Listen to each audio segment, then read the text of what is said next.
जैसे ही पता चला कि स्टेट ऑफ यान ने डुकांग का टोपोग्राफिकल मैप देने का फैसला किया है, पूरा दरबार एकदम स्टन्ड रह गया। डुकांग? यान का अनाज का गोडाउन? ये पूरा दुनिया का सबसे ज्यादा ग्रेन प्रोड्यूस करने वाले रीजन्स में से एक है, सिर्फ हमारे ग्रेट किन के गुआनजोंग और शू से कम। यान के लिए डुकांग का मतलब है जीना या मरना।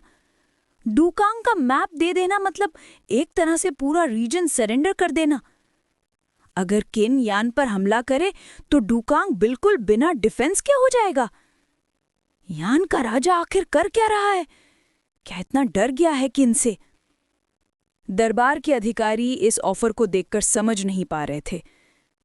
No one expected this level of surrender, like goodwill. पर इंगजेंग, किन का महाराजा, पूरी तरह कंपोस्ट था। यान के राजा ने सही मायने में सिंसेरिटी दिखाई है। डुकांग का मैप तक दे दिया है। ऐसी गुडविल को मैं कैसे ठुकरा सकता हूं? ले आओ, मैं खुद देखना चाहता हूं डुकांग। वो हाथ से इशारा करते ही जाओगाओ नीचे उतरकर मैप लेने लगा। नीचे खड़े किन वुयांग और जिंके का दिल जोर से धड़कने लगा। योर मैजेस्टी, किन वुयांग ने तुरंत बोला, डुकांग रीजन को एक्सप्लेन करने के लिए एक एक्सपर्ट चाहिए। मैं सुझाव देता हूं कि हमारे डेप्यूटी ऑनवॉय जिंके मैप आपको पर्सनली प्रेजेंट करें। और तुरंत ऐड किया, जैसे डर हो कहीं मना ना हो जाए, यान ने एक और बड़ा उपहार भी तैयार किया है आपके लिए। जिनके एक छोटा बॉक्स पकड़े आगे बढ़ गया। इंगजेंग की आंखें हल्की सी संक गई। ये क्या है? उन्होंने धीरे से पूछा। किन वुयांग ने सीधा सीधा जवाब दिया, ग्रेट किन के गद्दार फान यूची का सर। दरबार में पिन ड्रॉप साइलेंस। लोगों ने सांस तक रोक ली। इंगजेंग का चेहरा अंधेरा पड़ गया। उसकी आवाज में ठंड और खून की बूंद दोनों थी। फान यूची का सर। वो आगे बढ़ने लगा, पर जाओगाओ तुरंत नीचे आया और दोनों हाथों से इशारा किया, बॉक्स पहले वो लेगा। जिंग के चेहरे में डिसअपॉइंटमेंट साफ नजर आई। इतनी भी भीड़ में इतनी दूर से अभी मौका नहीं था। वो मजबूरी में बॉक्स जाओगाओ को दे दिया, पर डुकांग का मैप अभी भी उसके हाथ में था और उस मैप के अंदर जाओगाओ बॉक्स लेकर ऊपर गया और टेबल पर रख दिया। इंगजेंग की नज़र बॉक्स पर टिक गई। आंखों में गुस्सा भी था और पुरानी दुश्मनी की चिंगारी भी।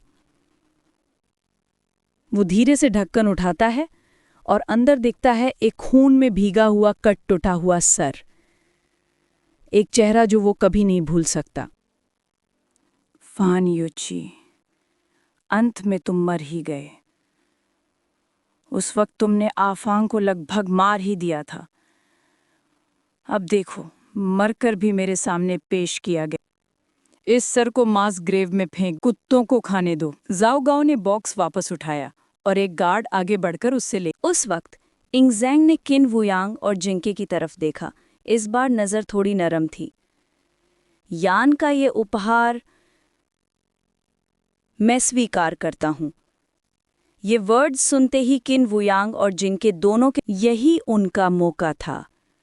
जिंके तुरंत आगे बढ़कर घुटनों पर गिर गया, सिल्क से ढका हुआ डुकांग मैप बॉक्स दोनों हाथों से ऊपर उठाते हुए। असैसिनेशन का अगला स्टेप। योर मैजेस्टी, जिंके ने आदरपूर्वक झुककर कहा, ये डुकांग का मैप है।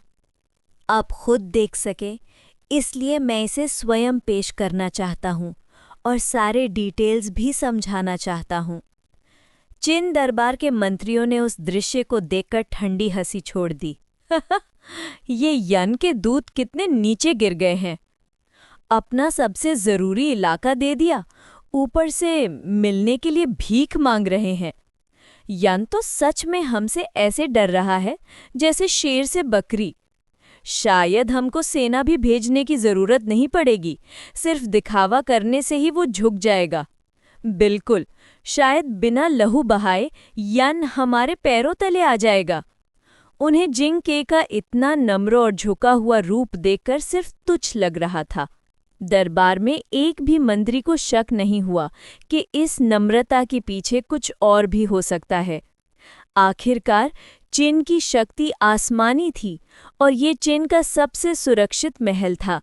इस जगह पर कौन पागल होगा जो कुछ उल्टा करेगा? मैं दुकांग का मैप देखना चाहता हूँ, यिंग ज़ैंग ने कहा। आगे आओ। फान युकी का सर देखकर यिंग ज़ैंग का मन और भी प्रसन्न हो गया था। उसने हाथ से इशारा करा जैसे कह रहा हो, आ जाओ, दिखाओ मुझे। ये शब्द सुनते ही जिंगके के चेहरे पर एक चमक उभर आई, एक दबी हुई, छिपी हुई खुशी।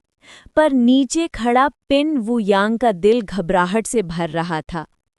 उसे सफल होना ही होगा। अगर वो असफल हुआ तो हम दोनों तो मरेंगे ही, साथ ही साथ पूरा यन भी खत्म हो जाएगा। राजकुमार ने कभी नहीं सोचा कि अगर हमने गलती की तो क्या होगा। वो पसीने से नहा गया, उसके हाथ कांप रहे थे, लेकिन पूरे दरबार की नज़र सिर्फ जिंगके पर थी। पिन वू यांग के डर की तरफ किसी ने ध्यान नहीं दिया।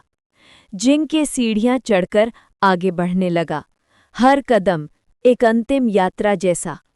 चाहे विजय हो या असफलता, आज उसकी मौत निश्चित थी। पर अगर इस कुर्बानी से यन बच सकता है तो वो अपनी जान देने को तैयार था। साइड में खड़ा हुआ हंसकर बोला, ये यन का दूत बिल्कुल डरा हुआ चूहा लग रहा है। फूसू चुप था, पर उसकी आंखें सब कुछ देख रही थी। दरबार की 1000 नज़रों के सामने जिंगके फाइनली सुल्तान के डेस्क तक पहुंच गया। उसने संदूक को ध्यान से मेज पर रखा, धीरे से लिड खोला। अंदर एक स्क्रोल टाइटली रोल्ड। जिंगके ने स्क्रोल उठाया और संदूक को एक तरफ रख दिया। अब मैप सीधा यिंग ज़ैंग के सामने था। महान चिन के महाराज, कृपया आपको दुकांग की भूमिका दिखाने दूं। उसने मैप खोलना शुरू किया। धीरे धीरे दुकांग का पूरा भूगोल सामने आने लगा। यिंग ज़ैंग की पूरी ध्यान पर्चे को देखने में लग गई।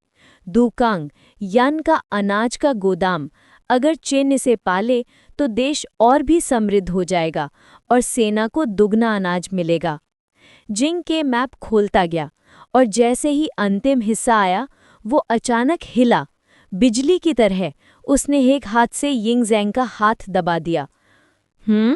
यिंग ज़ैंग का चेहरा एकदम बदल गया, क्योंकि उसने देख लिया था। खुले हुए मैप के अंदर एक चमकती हुई डगर, और मौत उसके बिल्कुल करीब थी। मैप के बिल्कुल आखिरी हिस्से पर एक डगर छुपी थी। जिंगके ने जरा सा भी वक्त बर्बाद नहीं किया। एक तीखी, बिजली सी तेज मूवमेंट में उसने डगर को झपटा, दूसरे हाथ से यिंग ज़ैंग का हाथ दबा दिया और सीधा उसके दिल की तरफ वार कर दिया। पूरा दरबार एकदम सन्नाटे में जम गया। जाओ गाओ तक एक पल के लिए बेहोश जैसे हो गया, फिर चीख उठा, 7 रैंक, 7 रैंक।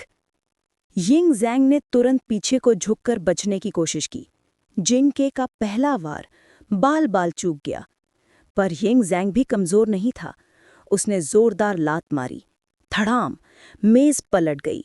जिंगके भी थोड़ा पीछे जा गिरा, लेकिन जिंगके एक ट्रेन तलवारबाज था। उसका बैलेंस तुरंत वापस आ गया।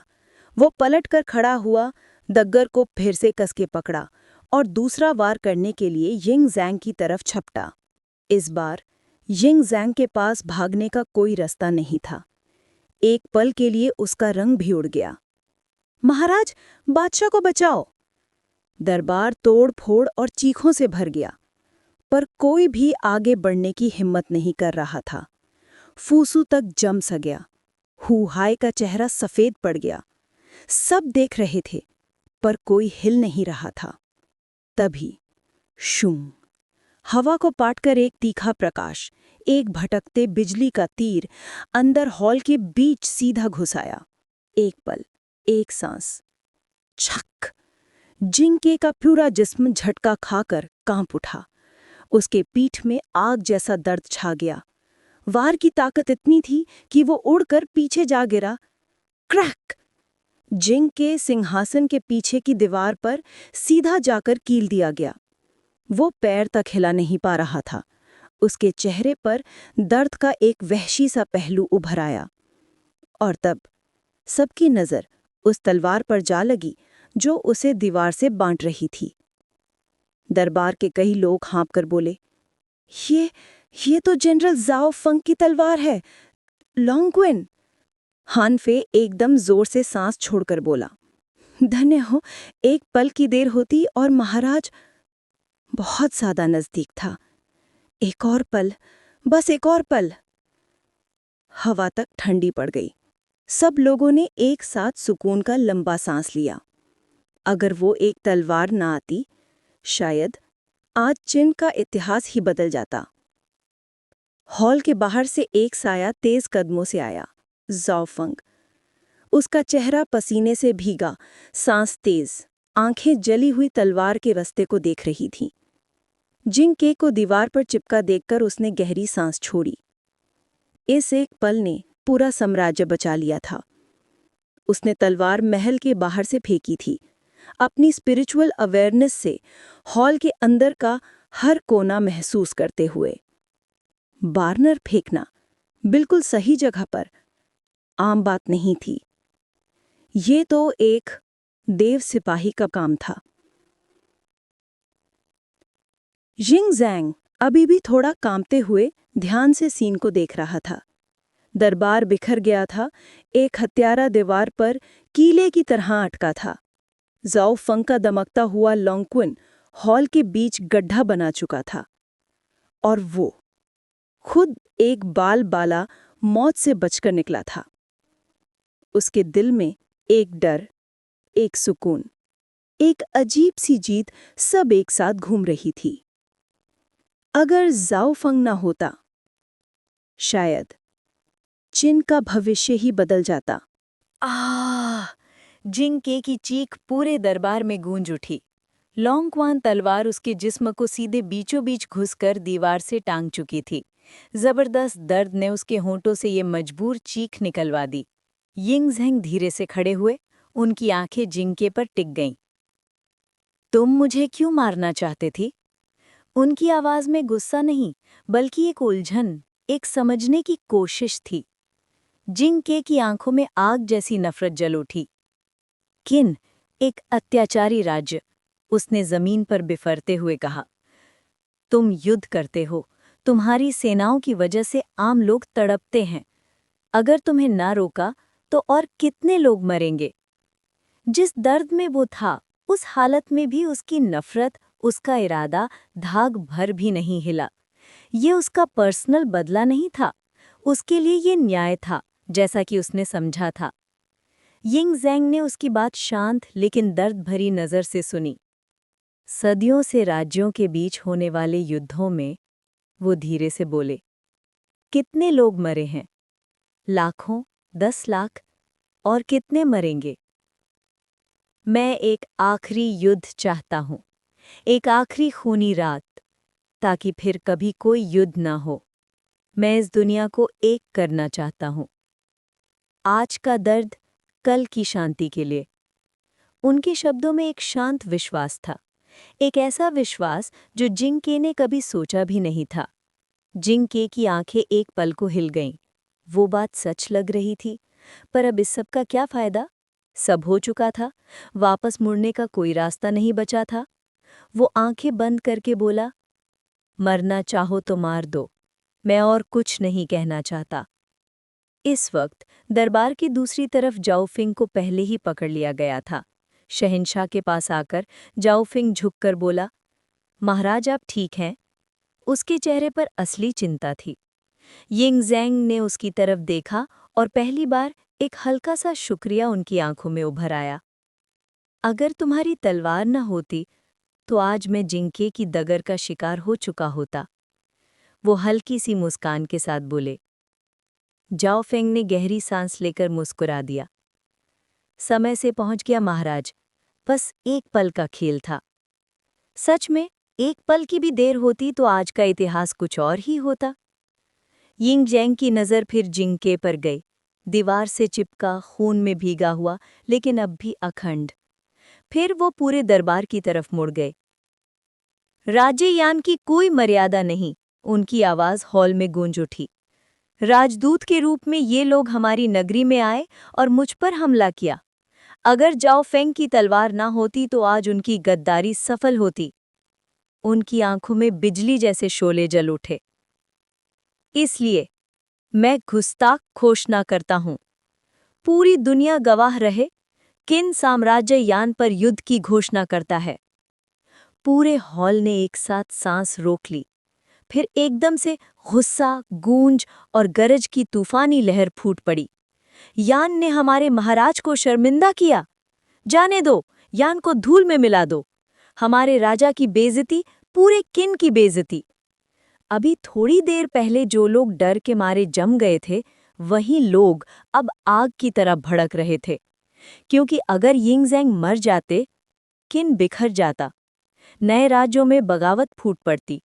3 जिन्स, हान झाओ और वही दोबारा हक जताते।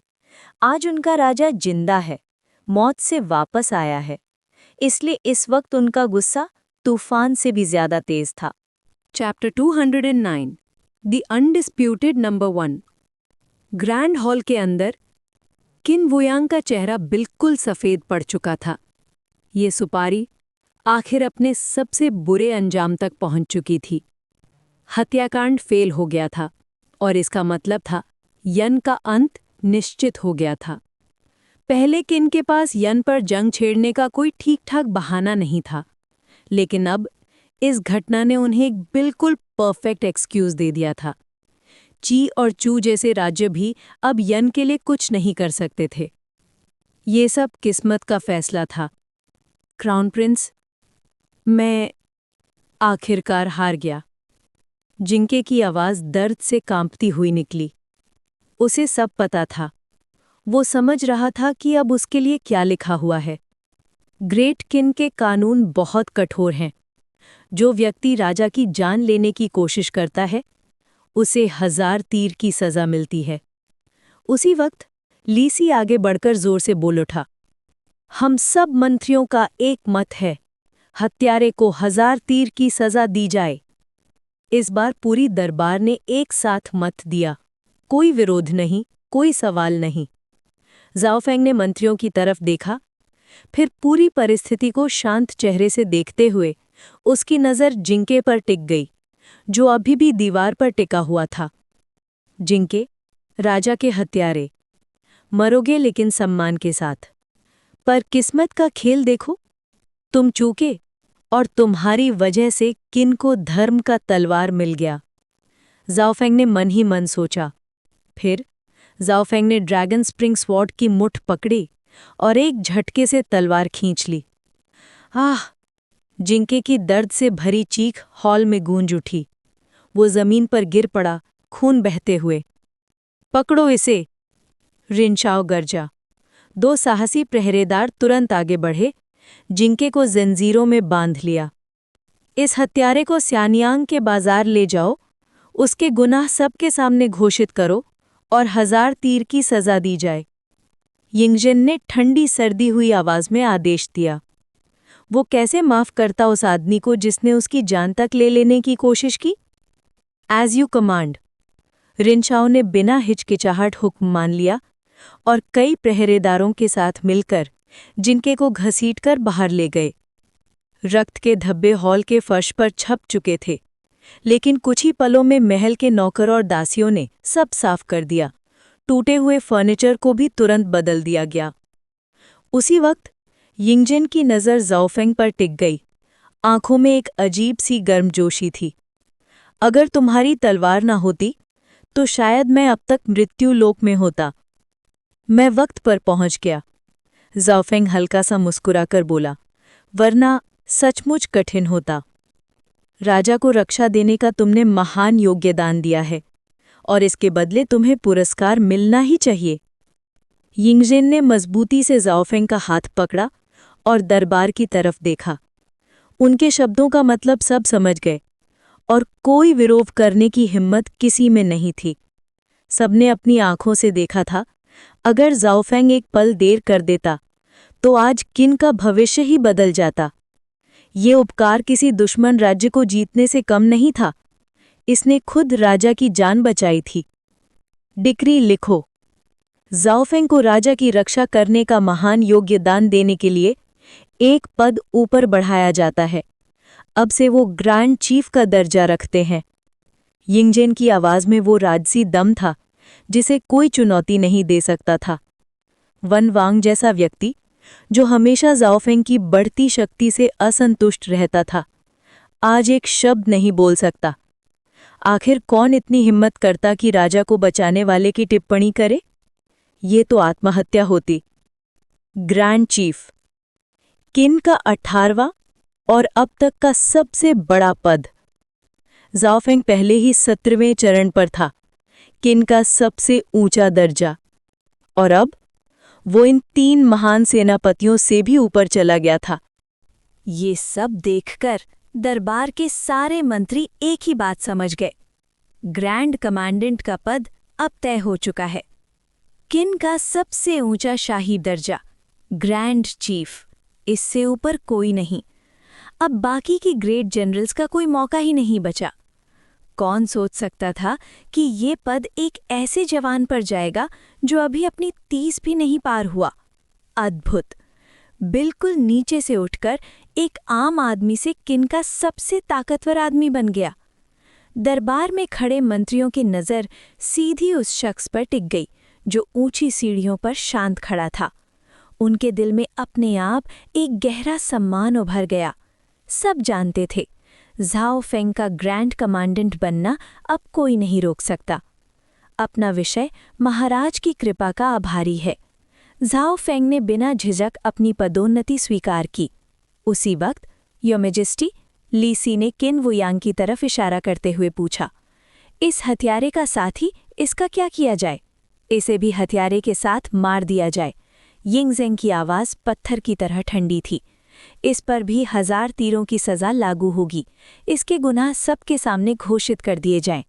शानदार फैसला योर मैजेस्टी। पूरी दरबार की आवाज़ एक साथ गूंज उठी। किन वुयांग का चेहरा सफ़ेद पड़ चुका था, पर फिर भी उसने दया की भीख नहीं मांगी। जिंग के ने पहला वार किया ही था कि उनका दोनों का भाग्य मोहर बंद हो चुका था। कई पहरेदारियों के बीच किन वुयांग को भी घसीटकर बाहर ले जाया गया। युद्ध की तैयारी। हैनफे, यिंगजेंग की नज़र तुरंत उसकी तरफ मुड़ गई। विषय हाजिर है, हैनफे ने तुरंत जवाब दिया। 1 महीने के अंदर 2 महान सेनाओं के लिए 6 महीने का राशन इकट्ठा कराओ। ये आदेश बिल्कुल सेना की जैसी कठोरता रखता था। विषय आदेश मानता है। हैनफे तुरंत झुक गया। अब जब से वो इंटीरियर मिनिस्टर ऑफ ग्रैनरीज बना था, अन्न और राशन की पूरी जिम्मेदारी उसकी हो गई थी। राशन का संग्रह हैनफे करेगा, ट्रांसपोर्ट का जिम्मा वे चिंग के पास होगा। यिंगजेन ने वे लियाओ की तरफ देखकर कहा। वे लियाओ ने कदम आगे बढ़ाए। मैं आदेश स्वीकार करता हूँ। और वैंग वैन, जो पहले उन कर्मों में शामिल था, उसकी तरफ कोई ध्यान नहीं गया। सब समझ गए, यिंगजेंग का उन्हें पुनः इस्तेमाल करने का कोई इरादा नहीं। प्रधानमंत्री की शक्ति धीरे धीरे बिल्कुल कट चुकी थी। वैंग वैन का चेहरा काला पड़ गया, पर वो बोलने की हिम्मत नहीं कर सका। दरबार समाप्त।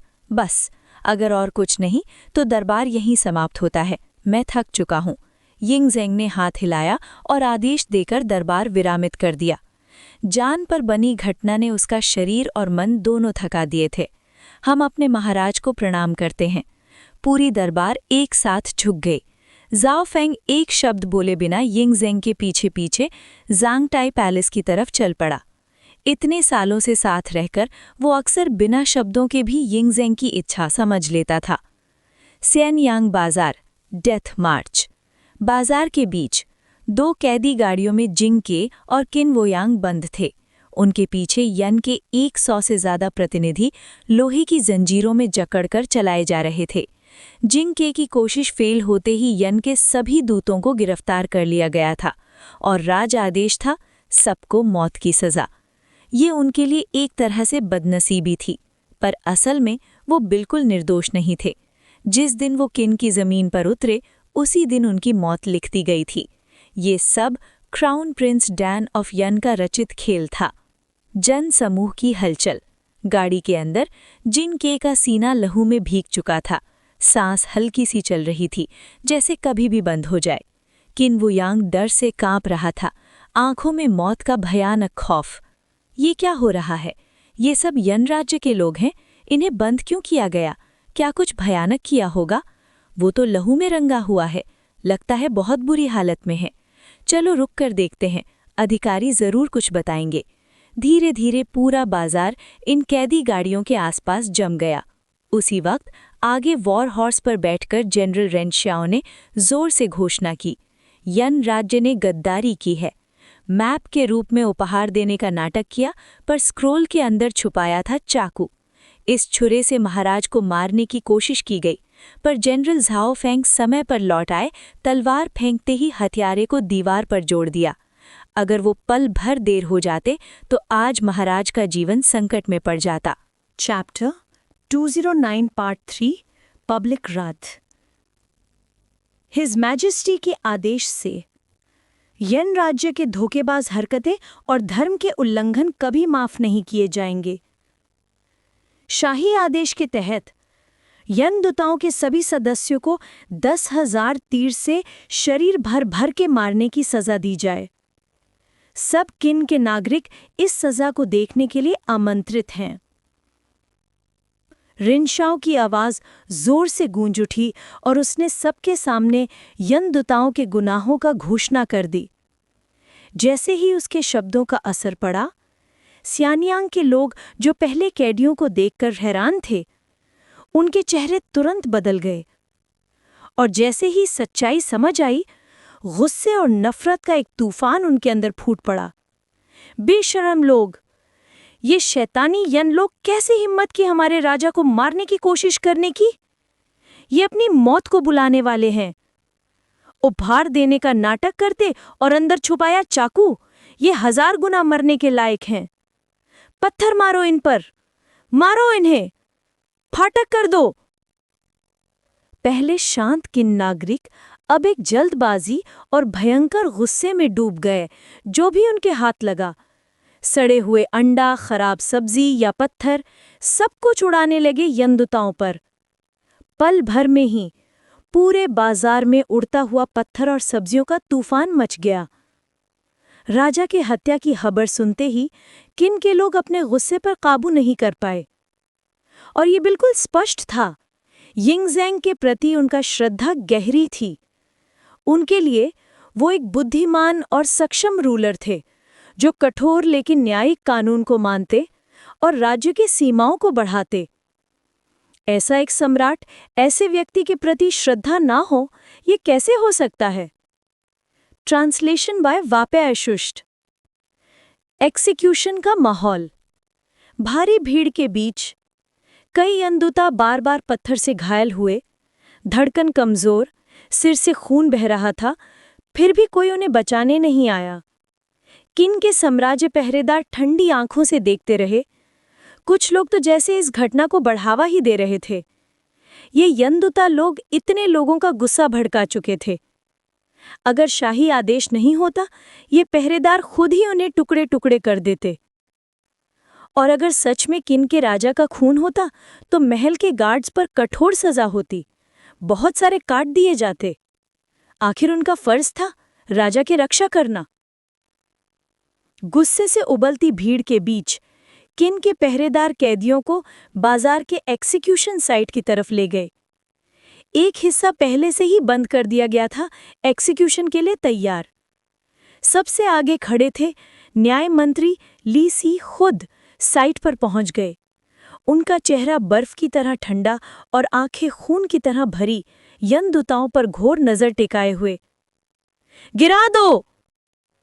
पहरेदार बंदी दूताओं को खींचकर जमीन पर गिरा दिया और लीसी ठंडी आवाज में गूंज उठे, महान किन के लोगों, ये बेशरम यन लोग मैप देने का नाटक करते हुए छुपाए हुए चाकू से राजा को मारने की कोशिश की। उनका पाप कभी माफ नहीं किया जाएगा। राजा के आदेश के तहत मैं न्याय मंत्री खुद इनका एक्सिक्यूशन देखूंगा। इन यन हत्यारों को बांधो। लीसी की आवाज इतनी ठंडी थी कि सुनने वाले की रूह कांप उठी। हाँ सर! कई पहरेदार तुरंत काम में लग गए। 100 से ज्यादा यन कैदियों को एक्सिक्यूशन के लिए बांधने लगे। माफ करो महान, मैं कुछ नहीं जानता था। इस साजिश के बारे में मुझे कुछ नहीं पता था। कृपा कीजिए, हमें माफ कीजिए योर मैजेस्टी, हम कुछ नहीं जानते थे। Chapter 209 part 4 the punishment of Yan. जैसे ही यन के साधारण दूतावासों को बांधा गया, वो डर से चीख चीख कर भीख मांग रहे थे। उनके लिए ये एक अन्याय और अनुचित आपदा थी। जैसे ही उन्होंने किन की जमीन पर कदम रखा, उनका भाग्य लिख दिया गया था। चाहे असैसिनेशन सफल होता या नहीं, उनका अंत तय था। Archers ready. लीसी ने उनके डर भावना पर ध्यान नहीं दिया और ठंडी कठोर आवाज में आदेश दिया। इस वक्त वो सच में भारी क्रोध से उबल रहे थे। कुछ पल पहले का संकट उन्हें सच में डरा चुका था। वो 9 मिनिस्टर्स में से एक थे और जस्टिस मिनिस्टर का पद धारण करते थे। अगर राजा मर जाते तो उनका भी अंत हो जाता। उनकी सारी शक्ति और पोजीशन राजा की कृपा से मिली थी और वांग वान जैसे पुराने शाही परिवारों के मुकाबले उनकी राजनीतिक बुनियाद कमजोर थी। जैसे ही हत्या का प्रयास हुआ, लीसी ने वर्स्ट केस सिनारियो सोच लिया था। अगर राजा गिरते तो क्राउन प्रिंस फुसू सबसे संभावित उत्तराधिकारी होता। रॉयल परिवार और पुरानी नोबिलिटी फुसू का पूरा साथ देते और लीसी जैसे लोग धीरे धीरे राजनीतिक सफाई का शिकार होते। इसी वक्त 1000 तीरंदाज अपनी पोजीशंस में खड़े थे, धनुष उठाए, तीर निशाने पर टिके। हवा चीखती है, ई नदी सर्दी से कांप रही है। एक योद्धा आगे बढ़ता है, कभी लौट के नहीं आता। जिंग के ने अपनी ट्रैजिक हीरोइज्म के साथ जोर से गाया, क्राउन प्रिंस, यन राज्य खत्म हो गया। प्रिंस वांग वियांग ने निराशा में कहा। फायर! लीसी गरजते हुए आदेश दिए। एक पल में ही तीरों की बारिश यन दूताओं पर बरस गई। लगभग साथ ही हर एक हथियारा एक तीर से भिड़ गया और वहीं मर गया। Fire again! लीसी ने ठंडी आवाज में फिर आदेश दिया। इस बार वो चाहते थे कि इन यन लोगों के शरीर भी बचे हुए ना हों। तीरों की बारिश जारी रही और आसपास के किन नागरिकों के गुस्से भरे शोर के साथ।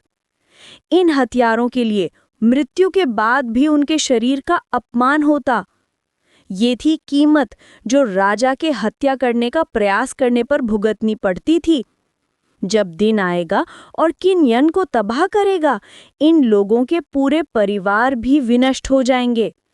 ये था राजा को मारने का परिणाम, सिवाय अगर कोई छुपकर जिंदगी भर एनोनिम हो जाए। पैलेस के अंदर इंग ज़ेंग और ज़ाओ फेंग एक दूसरे के सामने बैठे थे। महल के दरवाजे बंद थे। टाइमलाइन को देख के लगता है तुम्हारे कैपिटल वापस आने का दिन नहीं था। इंग ज़ेंग ने हल्का सा मुस्कान के साथ कहा, कन्वॉय की स्पीड के हिसाब से मुझे कम से कम 10 दिन और चाहिए थे। ज़ाओ फेंग ने जवाब दिया, तुम्हें पहले से पता था कि यन के दूत असैसिन भेजेंगे? इंग ज़ेंग हैरान होकर पूछा। ये तो उसके लिए भी अजब था। वो तो समझा था कि यन सच में ट्रिब्यूट देने आए, पर उन्होंने हत्या की कोशिश की। क्या मैं कहूं कि ये सिर्फ एक लकी गेस था? ज़ाओ फेंग ने हल्का सा मुस्कान दिया। क्या माजेस्टी मुझे मानेंगे? मानूंगा। इंग ज़ेंग तुरंत हाँ में सिर हिला दिया। बस इसीलिए मैं आया, दिन रात सवार होकर चला और अंत में मैं बिल्कुल सही वक्त पर पहुंच गया। नहीं तो योर मैजेस्टी का सीना उस असैसिन के चाकू से चेद दिया जाता। ज़ाओ फेंग ने मस्ती भरे टोन में कहा। ये तो बस साबित करता है कि किस्मत ने मुझे बचा लिया। इंग ज़ेंग हंस पड़े। पर खतरा तो था, फिर भी हम निकल गए। और अब हमारे पास यन के खिलाफ जंग का परफेक्ट बहाना है, ज़ाओ फेंग ने स्नीयर करते हुए कहा। हाँ, खतरा तो था, पर अंत में हमारे पास एक न्यायिक कारण है यन पर मार्च करने का। उन्होंने ऐसे नाटक के पीछे मेरी हत्या की कोशिश की तो की, और चू सिर्फ खड़े रहकर देख सकते हैं जैसे किन यन को तबाह करे। लेकिन मैं नहीं मानता कि यन का राजा इतना मूर्खता होता कि खुद मुझे तलवार दे दे। वो इतना बेधोखा नहीं करता। इंगजेंग ने जानते हुए मुस्कान दी। अगर यन का राजा नहीं छोड़ेगा तो कोई और कैसे करेगा? जाओ फेंग ने मजाकिया अंदाज में कहा। चैप्टर 210 द स्टेट ऑफ यान ट्रेम्बल्स इन फियर। बस एक ही बात पे यिंगजेंग तुरंत समझ गया। तुम कह रहे हो कि ये सब जी दान का खेल था? यिंगजेंग के होठों पर हल्का सा मुस्कान था। उसके अलावा मैं किसी और को नहीं सोच सकता, जाओफेंग ने हल्का सा जवाब दिया। यान का राजा बुद्धिहीन नहीं है, पर बेवकूफ भी नहीं।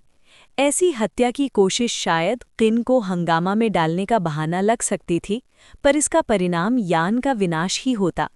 वो इतना बड़ा जोखिम कैसे ले सकता है? वहीं उसका बेटा प्रिंस जीदान अहंकारी और आत्ममुखी है। वो सोचता है कि यान को मजबूत बना सकता है, पर उसमें असली क्षमता नहीं है। वो खुद को साबित करना चाहता है, दिखाना चाहता है कि वो यान की रक्षा कर सकता है। तो ऐसे चालाक खेल की उम्मीद बिल्कुल अजीब नहीं है।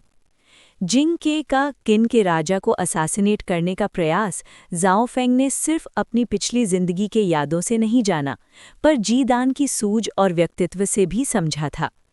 इतिहास के दस्तावेज शायद जीदान की कोशिश को यान को बचाने के रूप में दिखाएं, पर असल में उसने एक भयानक गलती की। इस नज़रिए से देखा जाए, यिंगजेंग ने सोचते हुए कहा, जीदान वैसा ही लगता है जो ऐसा कर सकता है, पर मैं कहना चाहूंगा तुम्हारा उसका आंकलन बिल्कुल सही है। अहंकारी, आत्मनिर्भर, यिंगजेंग ने हल्की हंसी के साथ कहा। जाओ फेंग ने एक भाव भरी भौंजी उठाई और कहा, योर मैजेस्टी, जीदान को धन्यवाद कहना चाहिए। उसके बिना किन के पास यान पर युद्ध का इतना न्यायिक बहाना नहीं होता। वुआन आर्मी युनजोंग सिटी में स्टेशन पर है। हम इस मौके को गवा नहीं सकते। कल मैं युनजोंग सिटी के लिए रवाना हो जाऊंगा और यान को चौकन्ना कर दूंगा, जाओ फेंग ने घोषणा की। उसने फॉर्मली यिंगजेंग से अनुज्ञा मांगी। तुम इतनी जल्दी निकलना चाहते हो? यिंगजेंग थोड़ी देर के लिए हैरान हुआ।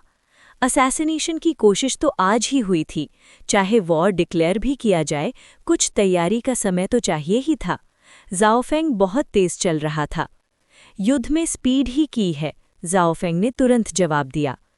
पर तुम लगातार सफ़र कर रहे हो, थोड़ा आराम नहीं करोगे? फिर निकलना उचित नहीं होगा?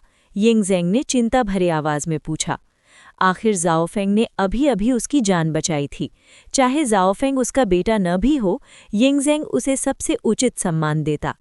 जाओफेंग ने उसकी तरफ ऊपर से नीचे तक देखा, आंखों में छलक मस्ती। वो नज़र क्यों? यिंगजेंग ने नाराज़गी का नाटक किया। योर मैजेस्टी, मैं आप जैसा कमज़ोर नहीं हूँ। दिन रात का सफ़र तो कुछ भी नहीं। मैं बैटलफील्ड में बहुत कुछ झेला हूँ। ये छोटा शैतान, यिंगजेंग ने सिर हिलाकर बोला। स्पीड ही युद्ध की कुंजी है। मैं कल निकलूंगा। सबसे अच्छा समय है पहले, जब तक खबर यान के राजधानी जीचेंग तक न पहुंच जाए। अचानक अटैक उन्हें रिएक्ट करने का मौका नहीं देगा। इस बार मैं किन के लिए एक और विजय प्राप्त करूंगा, जाओफेंग ने मुस्कुराई। अगर तुम यान को तबाह कर दोगे, मैं तुम्हें एक और पद में प्रमोट करूंगा, यिंगजेंग ने घोषणा की। जब तुम 20वें पद पर पहुंच जाओगे, मैं तुम्हें गुवे यानी स्टेट गार्डियन का टाइटल दूंगा। उस पल यिंगजेंग ने बिना किसी संकोच के ये प्रॉमिस कर दिया। जाओफेंग के चेहरे पर सरप्राइज की चमक थी। वो नहीं सोच रहा था कि यिंगजेंग इतना सीधा जवाब देगा।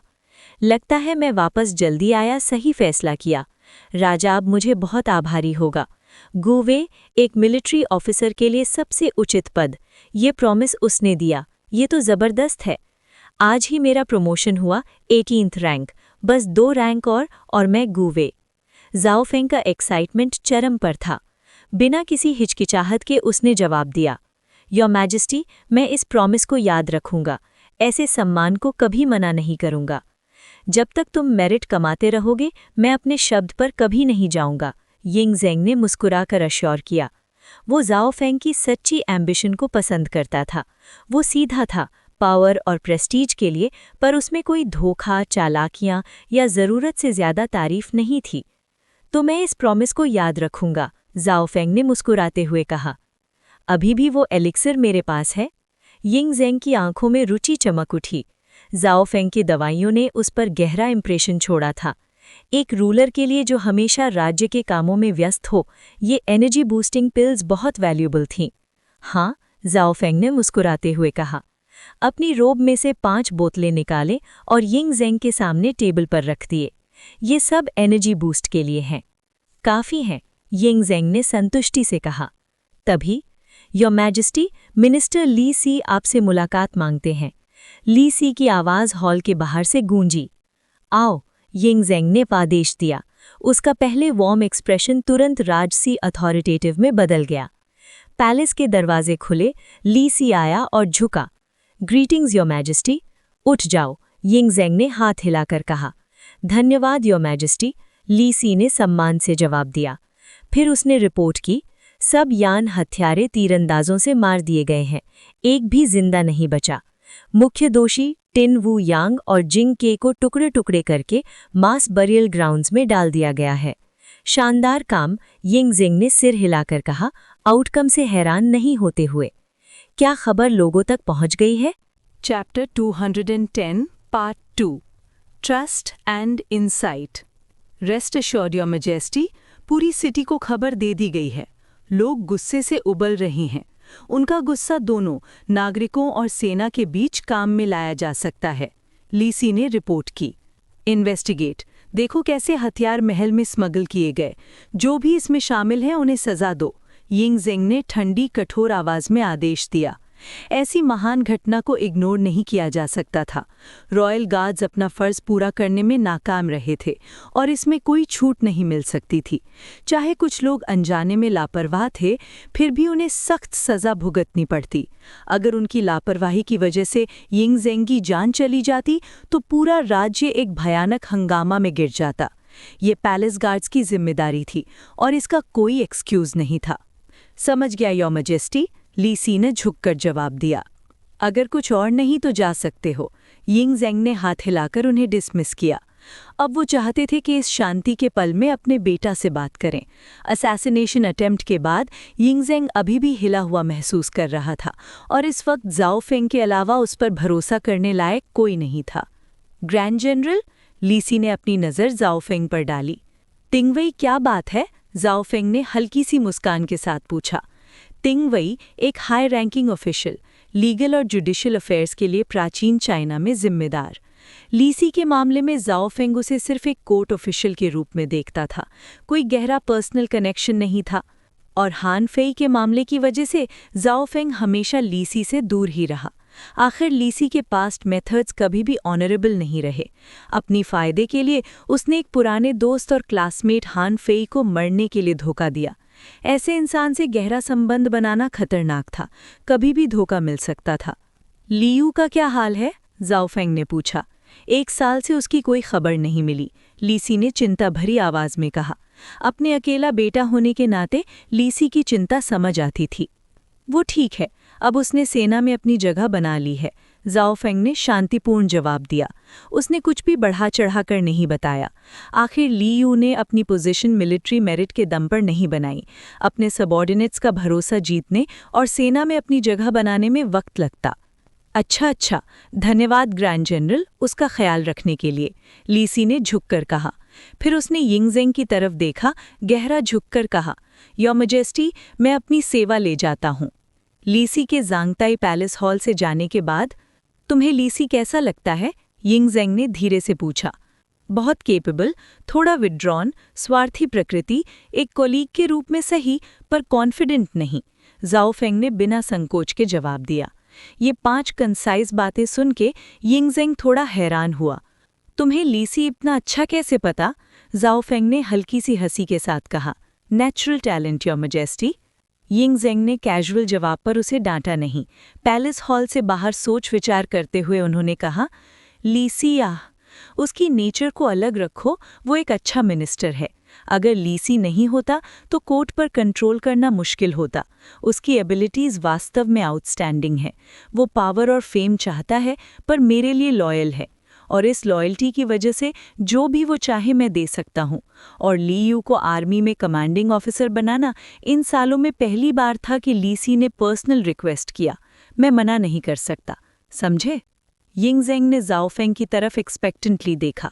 ये वो बातें थी जो उसने किसी और को कभी नहीं बताई थीं। बिल्कुल, समझ गया, वरना ली यू 1 महीना भी आर्मी में नहीं टिक पाता, ज़ाओ फेंग ने हल्के सी मुस्कान के साथ कहा। यिंगज़ेंग के ली यू को आर्मी में असाइन करने के 2 मकसद थे। पहला, ज़ाओ फेंग पर नज़र रखना और वुआन आर्मी को पूरी तरह उसकी फोर्स ना बनने देना। दूसरा, ली सी की लॉयल्टी को इंश्योर करना। कम से कम ये ज़ाओ फेंग का अंदाज़ा था, पर वो गलत था। दूसरा रीज़न बिल्कुल सही था, ली सी का पिंग के प्रति डिवोटेड रहना। पर पहला रीज़न, सर्वेलेंस, यिंगज़ेंग के दिमाग में आया भी नहीं। और अगर आता भी तो बेकार था। ज़ाओ फेंग की प्रेस्टीज वुआन आर्मी में अनचैलेंज थी। एक कमांड से 3 लाख फौजी बिना हेजिटेशन फॉलो पड़ते। वो आर्मी की जान था। ज़ाओ फेंग के शब्दों के बाद यिंगज़ेंग के चेहरे पर संतुष्टि का हल्का सा इजहार था। मुझे पता था तुम समझ जाओगे। फिर यिंगज़ेंग ने अपनी डेस्क से एक मेमोरियल उठाया और ज़ाओ फेंग को हाथ में दे दिया। इस मेमोरियल को देख लो, यिंगज़ेंग ने कहा। ज़ाओ फेंग ने उसे हाथ में लिया और एक नज़र डाली। सरेंडर्ड वे सोल्जर्स के हैंडलिंग का रिपोर्ट। उसने तुरंत समझ लिया कि मुद्दा क्या है। आपका क्या विचार है? यिंगज़ेंग ने पूछा। ये तो आपके फैसले पर डिपेंड करता है, योर मैजेस्टी, ज़ाओ फेंग ने कहा। चाहे आप सख्त और तीखा फैसला लें या फिर थोड़ा धीरे और दयालु अप्रोच अपनाएं। उसने मेमोरियल बंद किया और शांतिपूर्ण आवाज़ में जवाब दिया। वे अब मौजूद नहीं है। अगर इसका असर किन की ताकत को कम नहीं करता तो फिर दयालु अप्रोच भी ली जा सकती है। यिंगज़ेंग ने तुरंत जवाब दिया। अगर योर मैजेस्टी दयालु अप्रोच चूज करते हैं, ज़ाओ फेंग ने मुस्कान के साथ सजेशन दिया, तो सरेंडर्ड सोल्जर्स के लिए एक सिविलियन वर्जन बना सकते हैं पीनल लेबर आर्मी का। Civilian version? यिंगज़ेंग थोड़ा सा सरप्राइज हुआ। पीनल लेबर आर्मी में कॉन्विक्ट्स किन के लिए काम करते हैं, क्योंकि उन्हें उम्मीद होती है कि उनकी ज़िंदगी लाइफ टाइम सर्विट्यूड में नहीं जा रही और उन्हें एक दिन घर वापस जाने का मौका मिलेगा। वही प्रिंसिपल सरेंडर्ड सोल्जर्स पर भी लागू किया जा सकता है। चाहे उन्हें इनिशियली स्लेव बनाया जाए, अगर वो किन के लिए मेहनत करेंगे तो 5 साल में उन्हें आज़ादी मिल सकती है और फैमिली के पास भेजा जा सकता है। या फिर अगर construction, city building, road work में एक्सीलेंस दिखाएंगे तो 5 साल से पहले भी रिवॉर्ड के रूप में आज़ादी मिल सकती है। उम्मीद देना उन्हें मेहनत करने पर मजबूर करेगा। अगर उन्हें लाइफ टाइम स्लेवरी की सज़ा मिलेगी तो कभी अपना पूरा एफर्ट नहीं देंगे। यिंगज़ेंग के चेहरे पर प्रशंसा की चमक आ गई। मैंने हनफी से सुना था कि वे में तुम सिटी प्लानिंग और वर्क फॉर रिलीफ सिस्टम के लिए रिस्पॉन्सिबल थे। तुम सिर्फ मिलिट्री कमांड में नहीं, गवर्नेंस में भी माहिर हो, यिंगज़ेंग ने तारीफ की। हनफी थोड़ा एग्जैजरेट कर रहा था। मैं सिर्फ ट्रूप्स कमांड करने में अच्छा हूँ, ज़ाओ फेंग ने हम्बल जवाब दिया। यिंगज़ेंग ने हल्का सा मुस्कुराया। मैं सरेंडर्ड सोल्जर्स को हैंडल करने का तुम्हारा प्रपोजल याद रखूंगा। कुछ दिनों में कोर्ट में डिस्कशन होगा और ऑफिशियल्स को इंस्ट्रक्शंस दी जाएंगी कि सरेंडर्ड सोल्जर्स का पूरा उपयोग हो। चाहे वो बैटलफील्ड में फाइट ना कर सकें, फिर भी किन के लिए काम आ सकते हैं। यिंगज़ेंग के दिमाग में फैसला बिल्कुल पक्का था। किन के पास काफ़ी प्रोजेक्ट्स थे जिसमें मैन पावर की ज़रूरत थी। Roads, cities, northern frontier wall. ज़रूरत के मामले में एंडलेस काम था। आपका कोई और काम है? ज़ाओ फेंग ने मुस्कान के साथ पूछा। अगर नहीं तो मैं अपनी रेजिडेंस में जाकर तैयारी कर लेता हूँ, उसने कहा। इतनी जल्दी? यिंगज़ेंग ने थोड़ी नफरत भरी आवाज़ में पूछा। अक्सर लोगों के लिए किंग के साथ समय बिताना एक बड़ा सम्मान होता, पर यह लड़का इतनी जल्दी निकलना चाहता था। टाइम टाइट है। अगर मेरे गार्ड्स को रेस्ट की ज़रूरत नहीं होती तो मैं रात भर भी निकल पड़ता, ज़ाओ फेंग ने हंसकर कहा। तभी बाहर से फुटस्टेप्स की आवाज़ आई। योर मैजेस्टी, कॉन्सॉर्ट मी, कॉन्सॉर्ट हु और बाकी पैलेस कॉन्सॉर्ट्स आपसे मुलाकात चाहते हैं। ज़ाओ गाओ की खराशिली आवाज़ हॉल के बाहर से गूंजी। यिंगज़ेंग के भौं आते ही थोड़े से सिकुड़ गए।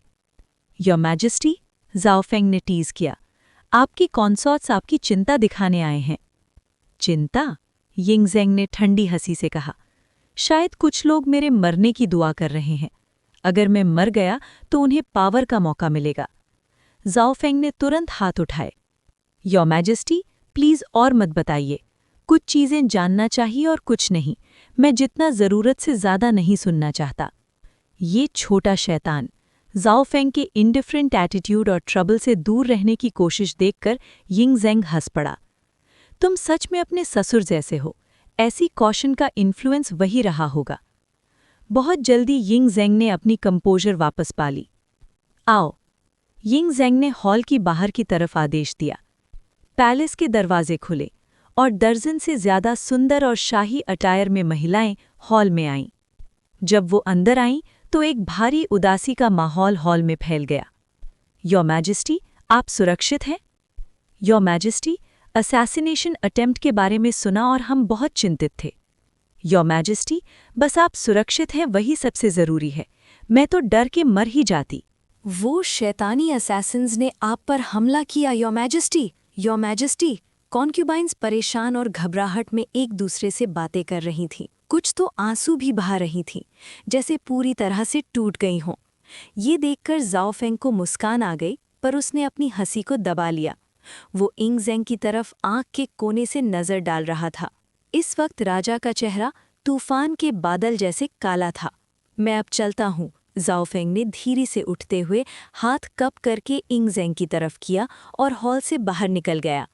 जाओ फेंग के जाते हुए चेहरे को देखते हुए यिंग ज़ेंग सिर हिलाकर बेचारा हो गया। पर जब उसने अपने आगे आंसू बहाती कॉन्क्यूबाइंस को देखा तो उसने हाथ हिलाकर ठंडी आवाज में कहा, बस, मैं अभी मर नहीं गया। उसके शब्दों पर कॉन्क्यूबाइंस तुरंत चुप हो गईं। हम बस आपकी चिंता कर रहे थे योर मैजेस्टी। जब तक आप सुरक्षित हैं वही सबसे ज़रूरी है। हाँ योर मैजेस्टी, आपकी सुरक्षा ही सबसे इम्पॉर्टेंट है। कॉन्क्यूबाइंस एक के बाद एक बोल रही थीं। यिंग ज़ेंग कुछ नहीं बोला। उसने पैलेस की हिपोक्रेसी को बहुत अच्छे से समझ लिया था। बहुत ज्यादा दिखावा था। पूरी इंपीरियल हेरम में एक भी कॉन्क्यूबाइन सच में उसके लिए नहीं आई थी। सब पॉलिटिकल मैरिजेस के नाते थीं, सिर्फ पावर और स्टेटस के लिए। पूरी दुनिया में एक ही थी जो सच में यिंग ज़ेंग की चिंता करती थी, शिया डोंगर।